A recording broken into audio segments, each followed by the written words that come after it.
नमस्कार। एक बार फिर से बधाई देने का समय आ गया है, तो आप दोनों को बहुत बहुत बधाई हो आपके माता पिता बनने के लिए। Thank you so much. अब मैं आपसे ये जानना चाहूंगी एकता कि जब वो 2 लाइन जिसका इंतजार आप इतने सालों से कर रहे थे, जब आपने वो 2 लाइन देखी तो क्या था, क्या एक्सप्रेशंस थे, क्या भावनाएं थी? पहले तो मुझे बिलीव ही नहीं हुआ कि मैंने कंसीव कर लिया है।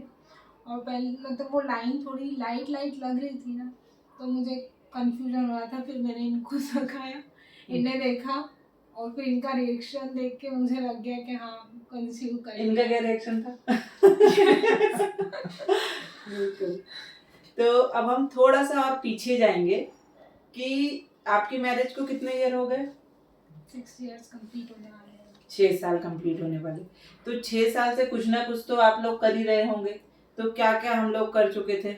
स्टार्टिंग में हमने एलोपैथिक ट्रीटमेंट लिया था उज्जैन में, हम्म, और हम लोग ले ही रहे थे वो ट्रीटमेंट। लगभग हमने 6 से 7 महीने तक वो ट्रीटमेंट ली, तो हमको कोई फ़र्क ही नहीं पड़ा था उस ट्रीटमेंट से। देन हमने वो डॉक्टर चेंज करा, फिर उन डॉक्टर ने उनने भी हमको ट्रीटमेंट यही वाला दिया, वो फिर थोड़े टाइम तक वहाँ पर भी लेते रहे, फिर भी कोई फ़र्क नहीं पड़ा। फिर अचानक एक दिन मेरे को पेट में दर्द हुआ, तो मेरी सोनोग्राफी करवाई थी, तो उसमें मुझे पहले सिस्ट का बताया गया, एंडोमेट्रियोटिक सिस्ट आई थी।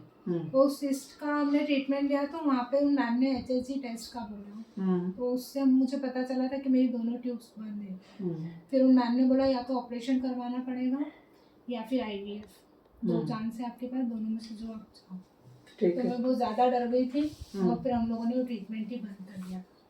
तो थोड़े टाइम तक हमने कोई ट्रीटमेंट लिया ही नहीं। फिर उसके बाद हमने IVF के लिए सोचा था। आपने जैसा कि आप मुझे बता के गए थे कि 2022 में एक बार IVF कराया था, है ना? 2000, जो कि IVF आपका फेल्योर हो गया था। और उस IVF का साइड इफेक्ट ये हुआ था कि आपकी जो अपने एब्डोमेन में पानी भर गया था, क्योंकि ओवरीज हाइपर स्टिमुलेट हो गई थी, है ना? यही था, हुआ था। और प्रोलैक्टिन लेवल भी बढ़ा हुआ आया था। ठीक है। आप जब आपके ट्यूब, उसके बाद जब IVF फेलियर हो गया था, फिर कुछ समय रुक गए थे क्या ट्रीटमेंट के लिए? फिर थोड़े टाइम हम लोगों ने ब्रेक दे दिया था। अच्छा। देन फिर हमने होम्योपैथिक ट्रीटमेंट लिया था, वो भी हमको किसी ने बताया था। कि यहाँ वहाँ पर जाइए, तो फिर वहाँ से हमने ट्रीटमेंट लिया था लगभग 6 महीने तक। फिर वहाँ से भी कोई फर्क नहीं पड़ा था। ओके।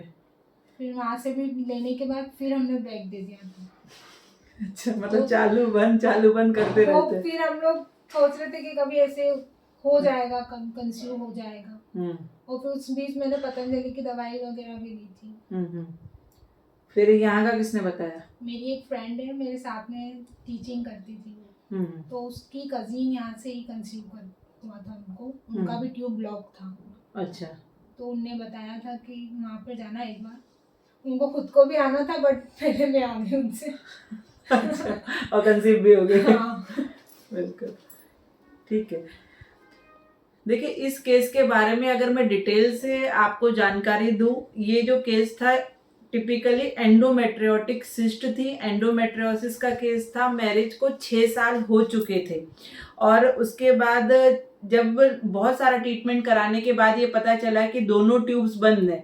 जब दोनों ट्यूब्स बंद होती है तो अधिकतर जो कपल है उसको ये सजेशन दी जाती है कि या तो आपको IVF करना पड़ेगा या फिर ऑपरेशन करा ले। ऑपरेशन का आउटकम बहुत अच्छा नहीं होता है, तो सभी लोग IVF की तरफ ही जाना चाहते। इस केस में भी यही हुआ कि आप 2022 में आपने IVF कराया, लेकिन IVF का सक्सेस रेट जो भी सभी लोग जानते हैं कि 30 से 35% तक ही होता है। तो IVF इनका सक्सेसफुल नहीं हुआ। उसका एक साइड इफेक्ट ये हुआ कि जब हम एम्ब्रियो बनाने के लिए या फिर अंडों को बनाने के लिए FSH हार्मोन लगाते हैं, तो हमारी बहुत सारी फॉलिकल एक साथ स्टिमुलेट हो जाती हैं। इसे हम जो बोलते हैं कि ओवर हाइपर स्टिमुलेशन हो जाता है हमारी ओवरीज का, और उसकी वजह से जब हम उनमें से अंडे निकालते हैं तो बहुत सारा फ्लूइड कलेक्ट हो जाता है हमारी एब्डोमिनल कैविटी में। वैसा ही हुआ था ना एकदम, तो वो इनके साथ हो गया, और उसके बाद इन्होंने कुछ ट्रीटमेंट बंद कर दिया। तो जब आप लोग मेरे पास आए थे, तब आप आए थे अक्टूबर में, अक्टूबर में आप मेरे पास आए थे 2023 में। तब मैंने आपका इस केस में सबसे पहले आपको दवाइयाँ दी थी, उसके बाद मैंने नेक्स्ट साइकिल में फिर आपका पंचकर्मा करा था, वमन किया था। और वमन के साथ हमने फिर एक आपकी 2 साइकिल उत्तर बस्ती और बस्ती चिकित्सा की हुई थी।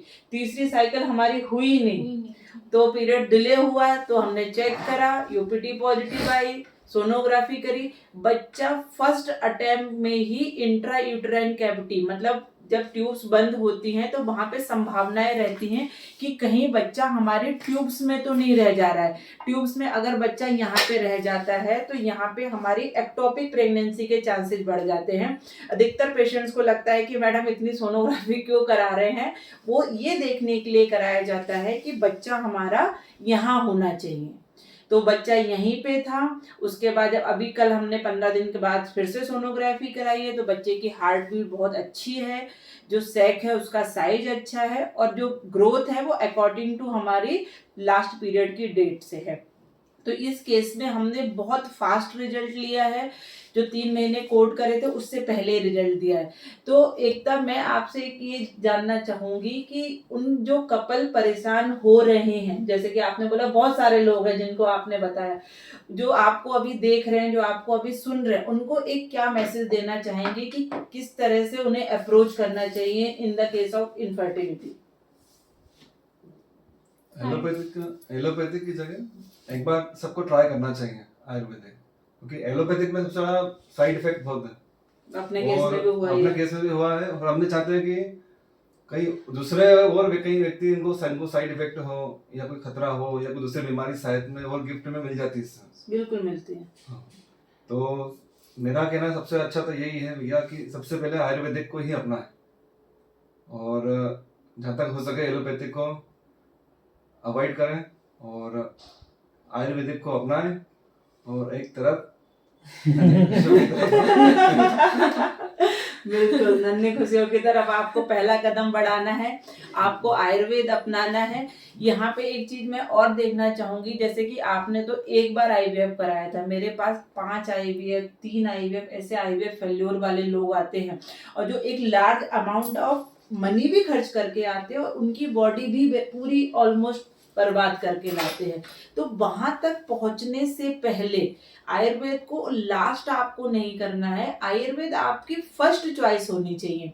अगर आयुर्वेद नहीं कर पाएगा तब आप उधर जाइए, और मेरा ऐसा विश्वास है, एकता का भी ऐसा विश्वास है कि अगर एक बार आप आयुर्वेद के पास आ गए, समय कम और ज्यादा पेशेंट के हिसाब से लग जाता है, लेकिन सक्सेस तो डेफिनेटली मिलती ही मिलती है।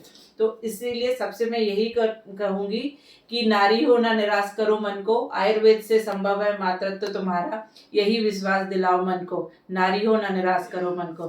नमस्कार।